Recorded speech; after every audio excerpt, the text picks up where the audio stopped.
Hi, hello. ഇന്ന് ഉപ്പുമാവ് ഉണ്ടാക്കാന്ന് വെച്ചു. എല്ലാവരും ഉണ്ടാക്കുന്ന സംഗതിയാണ് ഉപ്പുമാവ്. എല്ലാവർക്കും ഒന്നും ഇഷ്ടമൊന്നുമല്ല. എന്നാൽ ഇതൊരു വെറൈറ്റിയാണ്. വേറെ രീതിയിലാണ് ഉണ്ടാക്കണത്. എല്ലാവരും ഒന്ന് കണ്ടു നോക്കുക. ചീനച്ചട്ടി എടുത്തിട്ടുണ്ട്. 1/2 കിലോ ഉപ്പുമാവിനുള്ള റവയും മേടിച്ച് വെച്ചിട്ടുണ്ട്. വറക്കാത്ത റവയാണ്. നമുക്ക് വറുത്ത റവ വേണ്ട. നമുക്ക് അല്ലാതെ തന്നെ വറുത്തെടുക്കാം ഇതിനകത്തിട്ടിട്ട്. അതിന് വേണ്ടിയിട്ട് ഒരു 4-5 സ്പൂൺ എണ്ണ ഇട്ടിട്ടുണ്ട്. എണ്ണ കൂടുതൽ വേണം. എപ്പോഴും നമ്മൾ ഉപ്പുമാവിനെ കുറച്ച് എണ്ണ കൂടുതൽ വേണം. അതിനകത്തോട്ട് കടുക് പൊട്ടിച്ചിടുക. കടലപ്പരിപ്പുണ്ടെങ്കിൽ കടലപ്പരിപ്പ് 1 സ്പൂൺ ഇട്ട് കൊടുത്ത് ചെറുതായി മൂക്കുമ്പോഴത്തേക്കും കുറച്ച് പച്ചമുളക് അരിഞ്ഞത് അതിനകത്തോട്ട് ചേർത്ത് കൊടുക്കാം.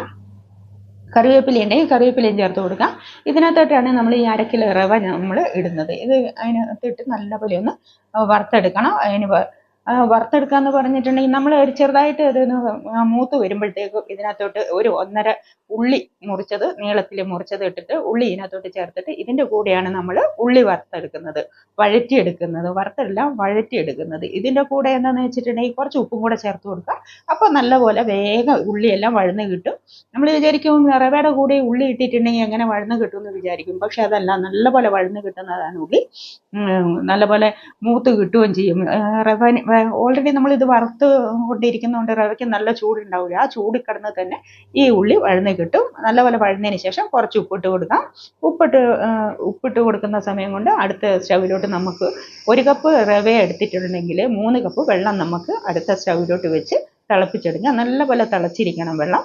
അങ്ങനെ റവയെല്ലാം നല്ലപോലെ മൂത്ത് തുടങ്ങി നല്ലപോലെ കളറൊക്കെ മാറി വന്നപ്പോഴത്തേക്ക് അപ്പുറത്തെ സ്റ്റൗ തിളച്ചുകൊണ്ടിരുന്ന വെള്ളം എടുത്ത് ഞാൻ ഈ റവേൻ്റെ മേലോട്ട് വെച്ച് നല്ലപോലെ വറ്റി തിളങ്ങുന്ന വെള്ളമാണ്.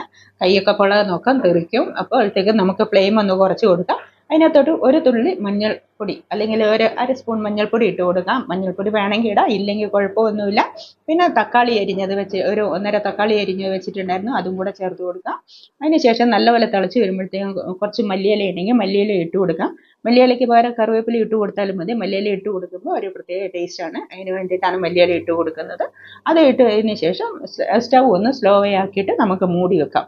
മൂടി വെച്ച് ഒരു 5 മിനിറ്റിന് ശേഷം നോക്കുമ്പോഴത്തേക്ക് ഇത് കറക്റ്റായിട്ട് പാകമായിട്ടുണ്ടാകും. എന്താണെന്ന് വെച്ചിട്ടുണ്ടെങ്കിൽ സ്റ്റൗവിൻ്റെ ചൂടും എല്ലാം കൂടി ആകുമ്പോഴത്തേക്ക് സ്ലോയിലാകുമ്പോഴത്തേക്ക് ഉള്ളിലെ റവയെല്ലാം നല്ലപോലെ വെന്തിട്ടുണ്ടാവും.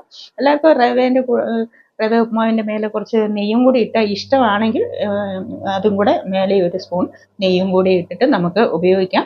ഇപ്പം അത്യാവശ്യം നല്ലപോലെ കുഴഞ്ഞിരിക്കുന്നുണ്ട്. വിട്ട് പൊടി പൊടിയായിട്ടല്ല ഉപ്പുമാവ് ഇരിക്കുന്നത്. ഇത് കുഴഞ്ഞതാണ്.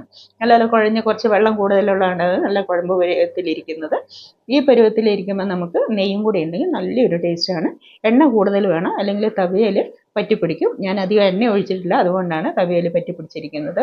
സാധാരണ ഉപ്പുമാവിനെന്നൊക്കെ പറഞ്ഞാൽ നല്ല എണ്ണ ഒഴിക്കണം, എന്നാലേ ഉപ്പുമാവ് ടേസ്റ്റ് ഉണ്ടാവുകയുള്ളൂ. അപ്പോൾ എല്ലാവരും ഒന്ന് ട്രൈ ചെയ്ത് നോക്കുക. ഇഷ്ടപ്പെട്ടിട്ടുണ്ടെങ്കിൽ കമൻറ്റ് ചെയ്യുക. അടുത്ത വീഡിയോയുമായിട്ട് അടുത്ത് തന്നെ വരുന്നതാണ്. Okay, thank you.